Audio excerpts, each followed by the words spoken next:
Hi, it's Lucy here, and I'm creating some more masculine cards today. I'll make 3 cards with this paper pack and ephemera. Oh, and I have a pack to give away too, open worldwide, but more about that after. You can also use other papers with these card designs, so let's get started on the first card.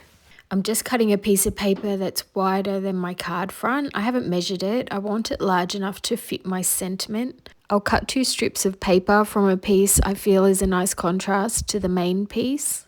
I've cut them about 2 centimeters wide, but if I had my time over, I'd probably make them a little bit thinner. It doesn't matter though, I work with this size and I like the outcome of the card. So now I'm going to use my distressing tool, and Uniquely Creative have one now, if you're looking for one of these type of tools. Otherwise you can use scissors as well if you don't have one of these, and it works quite well too. I'm going to use some black ink, and this is Distress Oxide ink called Black Soot, and I'm going to ink the edges of each piece of paper. I really want a grungy look to this card. I want the strips to stand out from each other, and inking the edges creates this barrier between them. The white paper I have underneath is a backing to an adhesive sheet I had. And if you have any large size adhesive sheets, you'll notice the backings are shiny plastic feeling papers, which are perfect for using for inking, because then you can throw them away as they were rubbish to begin with, or you can clean them up with a baby wipe and reuse them. Isn't that a great recycling idea? I love it. It makes the inks go further as well because they move on that shiny paper rather than using printer paper. You don't see me doing a lot of stamping on my cards. For one, my Tim Holtz stamp platform is quite big and it knocks my phone, so the video ends up shaking. Plus, I don't stamp all that often. I much prefer to use die cut sentiments, or I create my own sentiments on the computer and print them up, or any other printed sentiments that I have. But today I'm using this old sentiment stamp with my embossing ink, and I'm going to use black embossing powder as I need to have a deep black colour to stand out against the background. And using the embossing powder and heating it creates a glossy black print, which contrasts much better than using black ink, and especially the Distress Oxide inks that would tend to fade into the background a lot. When heat embossing, if you have the patience, it's much better to keep moving the heat tool on the embossing and even turning the paper over to distribute the heat more evenly. This stops the paper from warping, but I always start off doing it this way, then I grow impatient, so my paper warps a bit most of the time. And the best way to fix this then is to use a wide double-sided tape and add it as tight as possible. Glue would be the worst adhesive to add, as it'll stay warped on your card front, and you really don't want this. I've die cut a black rectangle the same size as my card front, and you don't have to have the dies to do this. You can do it the other ways I've shown in previous videos with no measurements required and no specific card sizes needed either. But I want the background to be black, because that way if any of the paper pieces aren't even or any of the background shows through, it'll be black matching my card, whereas white bits showing through would look really awful with this card. This wide tape has the shiny backing as well, so you could easily use that to ink up smaller die cut pieces or any ephemera. So as you can see, what I did with the tape was I tried to put it on as smoothly as possible and as tight as possible. And then again, when it came time to popping it on the card front as well. And now you can't see it. I'm looking at the card finished and you can't see any warping. No one will know that it was there. So I'll add all of the pieces together as tight as possible. And then I can turn the card over and cut off any of the excess. You can do this with your trimmers. I just prefer to use my ruler and knife, and then we can stick it to the card front. I find the best way to attach the card to the card base is to take the right hand side tape off, then line the card up with the folded part of the card on the left hand side. Then once I've lined it up perfectly, I'll push down the right hand side. Then I can take off the other tape backings. This way, if there's any white parts of the card showing, I can trim them off. But if the folded side is showing, you can't trim that. I hope that makes sense. I'm going to add some black Nuvo drops to look like screws, nails. I'm not sure what they're called. And I'm also going to personalize it because this is for my brother-in-law, Paul. So I'm going to add those black alphas as well so that his name's on it and he knows that it was created especially for him. I wanted to add a little something just to the sides, and so I've got this embossing tool. I think that's what it's mostly used for, but I've decided to try dipping it in the ink and using it instead of a paintbrush, and I'm just going across, and it's a really good effect on this sort of grungy card. It's not the quickest way to do things, but I do like how it turns out. I love hearing which card is your favorite whenever I do these videos where I show a few different designs. And I was really happy to hear that a lot of people liked the scribbly card on my last video because I thought it was kind of cute, but I wasn't quite sure whether people would hate it. So some people said it was their favorite. I love that. So now I'm going to create a new card, and this one is using the Happy Birthday to You sentiment die from Coco Rosa that I did a video on in my last, or it was my last video. And I thought it would go really well with these grungy papers. So I'm choosing, and I could have chosen any of these papers for it to go with. It's very versatile, and so are these papers. So eeny, meeny, miny, mo, really. This card is fairly self-explanatory. I'm going to make the paper just a little bit smaller than the black background, and then I can distress it again and ink it. And if you use brown ink and then black afterwards, it creates a little bit of a burnt look, and I love this technique, so I'm going to be doing that on this one. This is the second prize from Uniquely Creative. Aren't they so generous? I just love this company so much. They're Australian, but they're going to send this paper pack and ephemera to wherever you might be in the world. So please feel free to add your name to this competition too. You'll be blown away by the quality of their papers. My cards look more polished when I use their papers because of the quality of the paper and the prints. I'm so proud and happy to be on their design team. They're just, the best company. And so to enter the competition for this one, for the paper pack and ephemera, write your name or nickname in capital letters so I don't miss your entry. And as I mentioned, this is a worldwide competition and the winner will be named in about 2 weeks from today. And this is the last of my 6 prize giveaway videos, and I'll be choosing winners as of this week. So you may want to make sure you've watched them all and entered each one.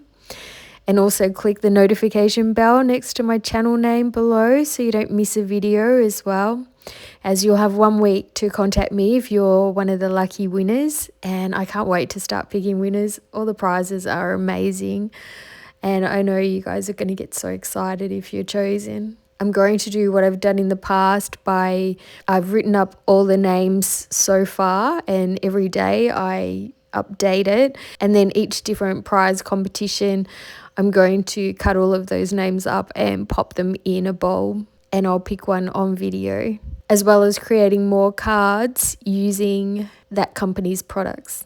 And you can enter no matter if this is the first video that you've seen of mine and you've subscribed, or whether you've been a subscriber for a long time. Everybody's welcome to enter the competitions. And I'm just really happy that you've all decided that you would like to follow my channel. I'm so glad that so many of you are writing that you're getting new ideas or feeling braver. It's really encouraging for me to just keep showing you more. And back to this card, and I think this one is my favourite out of the 3, but I'll be interested to see what you think. And this time I'm going to use the creative cuts as well. And I'm just going to pick some random ones. I'm also going to use the cog dies as well. I'm just cutting it out of some of the other paper. I've inked it up here just to give it a little bit more contrast from my card, but in the end I do heat emboss it in a different colour, so we'll see how that goes in a minute. But this is definitely an option. You can just do inking if you don't have heat embossing tools. I'm playing around with all the pieces and popping them all down, and it doesn't look quite right, you're probably thinking, but that's because I haven't done any of the inking or anything yet. I'm just trying to get the right composition on my card front, and then we can start playing around with dirtying them up and making them all sort of complement each other.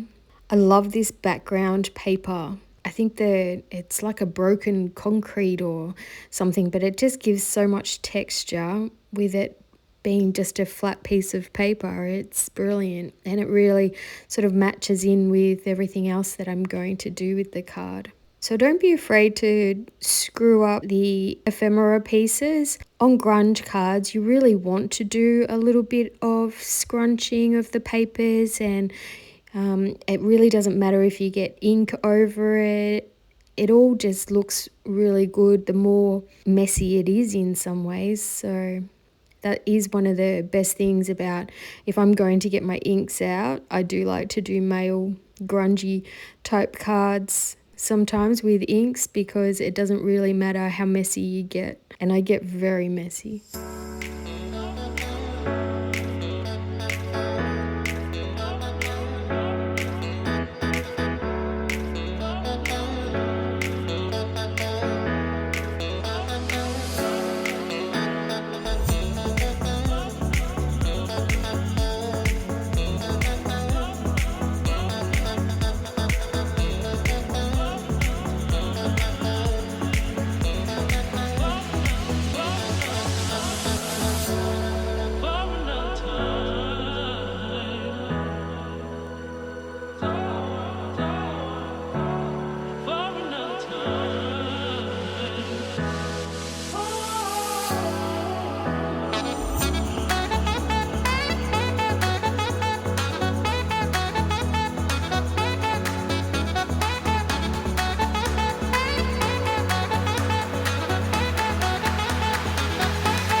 So I thought I'd try something different with the 2 and the 5. You can always put a happy birthday sentiment on it as well, and I probably will when it comes time to giving this card away. But with the 2 and the 5, I think that the two numbers look really good being very different to each other. And I just thought to add some extra colour, I would give the 2 a red border.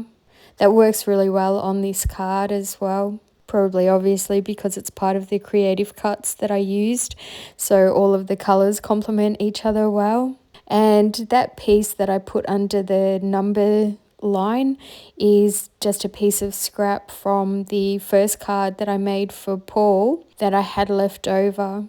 So instead of throwing things out, I do wait until I've finished creating all of the cards, because I do find that often you can use different pieces of scraps to go with something else and put it on a different card and it looks great. So I change up the top left corner in the end, and I'm just going to put this one piece of ephemera on there, and I really like how that looks. I didn't want it to overpower, but I did just want a little something in that corner.